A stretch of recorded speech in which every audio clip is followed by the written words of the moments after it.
दोस्तों में आपको ले जा रहे हैं तौसा शहर के वार्ड नंबर 17 में, और ये गलियां हैं मस्जिद हनफिया वाली। मस्जिद हनफिया की ये दो गलियां जिसमें हर तरफ ताफुन ज़रा गलीज पानी ही पानी नज़र आता है।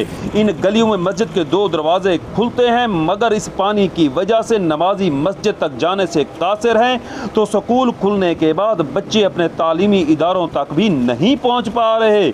आमदो रफ्त के शदीद मसाइल का सामना रहता है मकीनों को। आम गुजरगाह से गुजरने वाले इस नापाकी से बच जाएं, ये मुमकिन ही नहीं।